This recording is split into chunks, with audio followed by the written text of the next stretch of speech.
2 दिन पहले एक वीडियो वायरल हुआ था जिसमें एक विवाद में एक महिला अधिवक्ता द्वारा ईंट पत्थर लेकर एक नेता पर हमला किया गया और बाद में उसके गुर्गों को सड़क तक खदेड़ा गया। यह वीडियो वायरल होने के बाद महिला अधिवक्ता ने भी पुलिस से शिकायत की थी और उस तहरीर के आधार पर कई गंभीर धाराओं में मामला दर्ज कर लिया गया है। आपको बताते चले, झांसी में एक नेता पर छेड़खानी सहित गंभीर धाराओं में मुकदमा दर्ज किया गया है।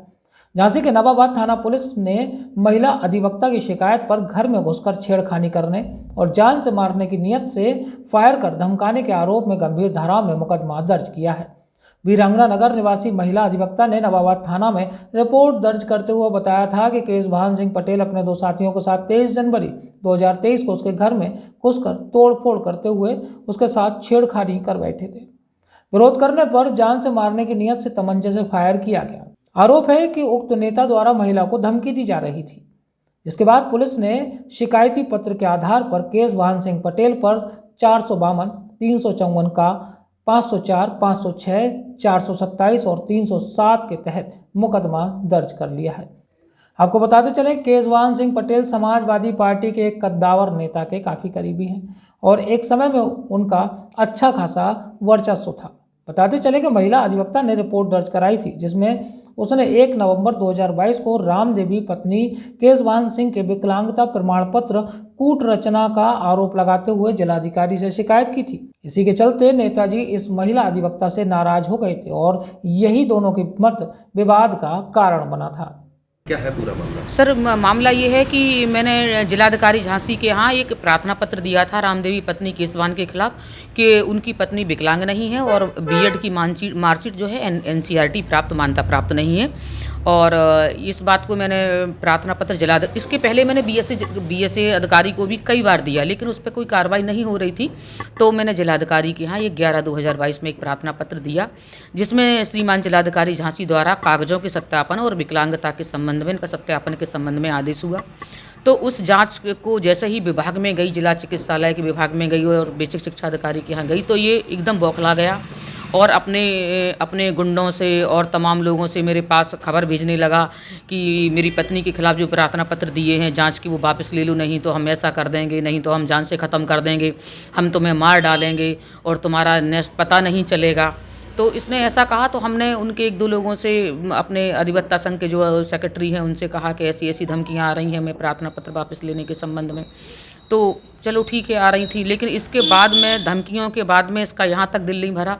तो इसने 21 जनवरी को 2023 को इन्होंने मेरे रजिस्टर्ड मोबाइल नंबर पर, अपने खुद के रजिस्टर्ड मोबाइल नंबर से बहुत गंदे गंदे मुझे मैसेज भेजे, अश्लील मैसेज भेजे, जो मैंने अपने भैया को और मम्मी को, परिवार वालों को, रिश्तेदारों को बताया कि केशभान सिंह ने जो मुझे गंदे गंदे मैसेज भेजे हैं, रिश्तों को शर्मसार कर रहे हैं, मुझे सम्मान को मुझे गिरा रहे हैं।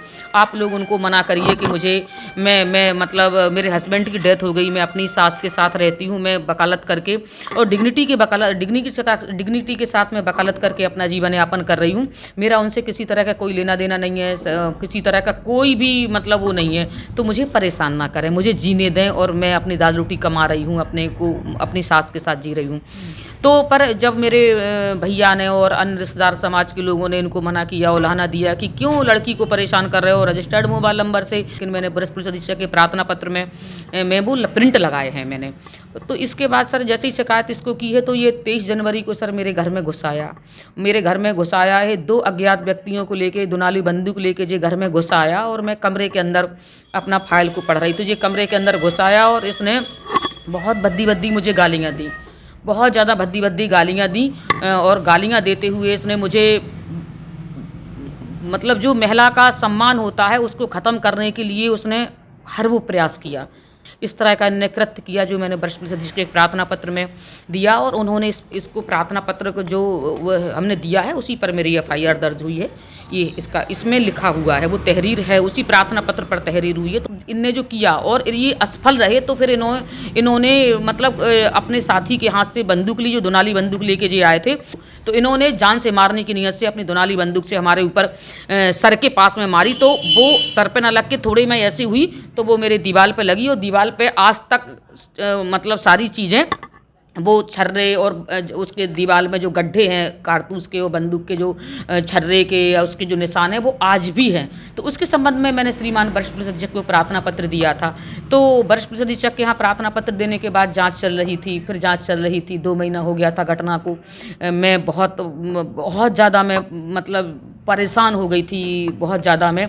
लेकिन देर से ही सही, और श्रीमान वरिष्ठ पुलिस अधीक्षक ने, महोदय श्री झांसी श्री राजेश एस और जिलाधिकारी झांसी ने उस पर जांच करके और जांच करने के उपरांत मेरे प्रार्थना पत्र पर आज FIR दर्ज की।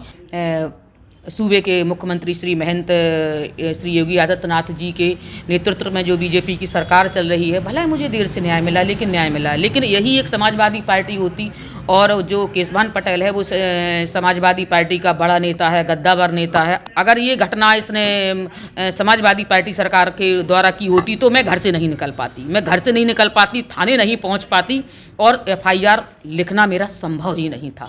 तो ये बीजेपी के शासन में हो सका। झांसी से रवि परिहार की रिपोर्ट।